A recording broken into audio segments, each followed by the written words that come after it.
Every day you're being fed a story that inflation is under control, that we've beat it. Congratulations, we're heading for a soft landing. But you know as well as I do that that is simply not the case. It doesn't make sense. Everywhere you look, prices have skyrocketed and they're not coming down. The same budget that used to feed your family for a week can barely scrape together half of the amount of groceries it used to.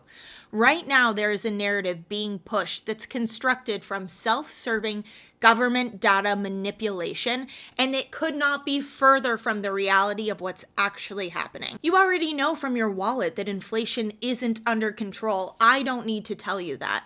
But how do you take everything that you're hearing and understand the difference between the narrative versus the reality, and more importantly, use that knowledge so that you can protect yourself? Hi everyone, I'm Taylor Kenny with ITM Trading, and I am fired up today. The number one question that my friends and family keep asking me is, Taylor, how is it possible that inflation is under control when everything in my life still costs so much more than it used to? It breaks my heart to see people questioning themselves because you can't make sense of something that does not make sense. Together, we are going to understand how and why the information you're receiving is being manipulated, how to spot the signs between the narrative versus the reality, and most important, understand where we really are today with inflation, because that informs where we're going. And if you don't understand where we're really at, how can you possibly prepare and make a plan for yourself that makes sense? If you ask most people, what is inflation? They'll say it's when prices go up. But another way to look at it is a decrease or a reduction in the purchasing power of your money that is then reflected in the rising costs of goods and services. Yet the current tool that we use to measure inflation looks only at price fluctuations and does not take into consideration the rapid decline of your purchasing power. And even worse, the way that these changes are calculated have been constantly manipulated to show whatever the desired outcome might be. The government uses a tool called the Consumer Price Index, or CPI for short, which measures the change in prices over time paid by consumers. It's managed by the Bureau of Labor Statistics, or BLS for short, which is the self-proclaimed principal fact-finding agency of labor economics and statistics for the federal government. So to reiterate, it's not an impartial third party who's creating these reports, it's the government who has a vested interest in making sure that inflation perception stays low. Not just right now to calm the public down, but historically it's always been in the government's interest to make sure that the CPI remains low. Lower CPI translates into lower inflation perception, which means a lower cost of living adjustment. The reason that the cost of living adjustment is important because it is what determines how much money is going to be spent on programs such as Social Security benefits or military retirees, all programs that the government funds. Just ask any senior about their benefits and if they've truly kept up with the cost of living, and you'll have your answer on how accurate the CPI really is. But let's stick to the facts here because there are plenty, and together we're going to walk through the manipulation that's happening right in front of our very eyes and how they're doing it. First, the raw data used to calculate the CPI isn't publicly available, so there's no way to fact check it, and we have to just rest assured that the inputs are accurate. So we're off to a great start.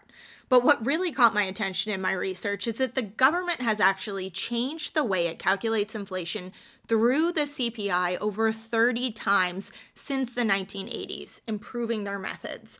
The reason why this caught my attention is that the Great Recession happened up until the mid-1980s, primarily as a result of three areas: a rise in cost of housing, food, and energy. That made me pause because somehow those are the three categories that have been tweaked the most. In the 1980s, the CPI underwent a major change by removing the cost of buying a home and instead replacing it with renting. Even if you owned a house, they found out an average rent calculation.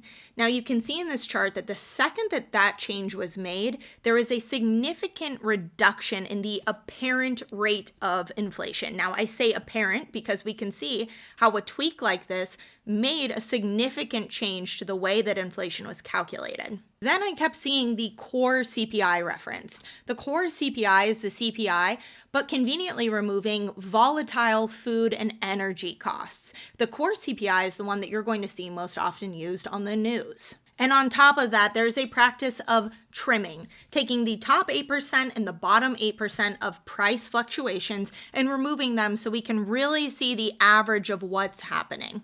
These are all changes that removed volatility and make the numbers look a lot more stable. I mean, there's a quote by Robert Coase that says it better than I can. If you torture the data long enough, it will confess to anything. None of this data manipulation even takes into consideration the basic flawed data of the CPI because it doesn't account for bias, substitution of name brand and off-brand products, suburban versus urban spending, and of course changes to the actual products themselves. What I mean by that is you may have noticed that the products you're buying don't last as long. Maybe that bag of chips isn't as full, or you go through that roll of paper towels a little bit faster. It's not your imagination, it is very real, and it is called shrinkflation. This is when the price you pay at the register remains the same, but the price per unit increases. So you might buy a jar of peanut butter at the same cost as last week, but instead of 14 ounces, it's 12 ounces. And you might not even realize it's happening because they're removing some of that peanut butter by increasing the divot at the bottom or adding more air at the top. There are some exceptions to shrinkflation, and those are items that are sold by a measurable unit, such as gas or steaks. You can't hide it because you're buying them based on a specific quantity of units. And those price tags speak for themselves. I don't know about you, but I don't always keep track of how many tissues come in a box. So quick tip, when you're at the store, while it can be hard to spot, keep your eyes peeled for any new branding, new colors on products. These products are going to be forced to redesign their labels so that they can update the volume and quantity. So a lot of times if you see new marketing, it might be because it's a result of shrinkflation. Okay, so we know it is near impossible to accurately determine price changes through the CPI or even the products themselves.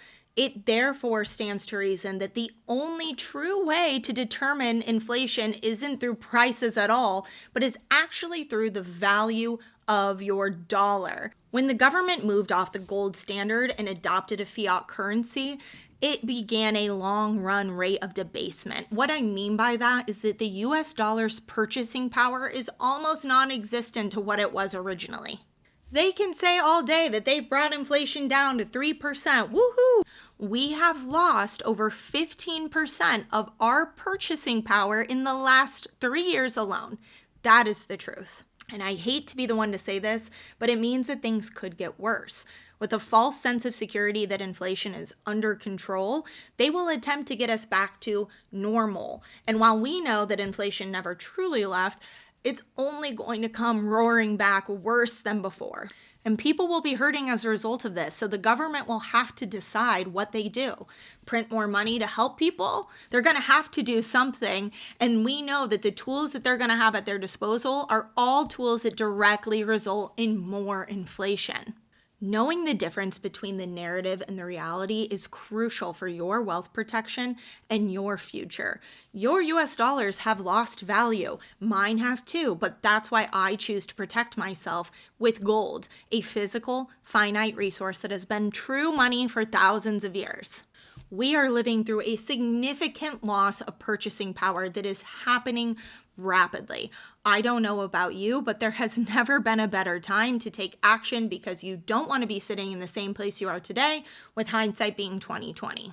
Check out the link in the description below and get your strategy in place before inflation rises, before you lose even more of your purchasing power than you already have. I hope this helped you sift out what the narrative is versus what you're experiencing with your own wallets and make sense of it all. I know that we're not alone in these questions, so please feel free to share with your loved ones, even like and subscribe. It helps us get the word out. As always, I'm Taylor Kenny with ITM Trading, breaking down financial topics so we can learn and grow together. Until next time.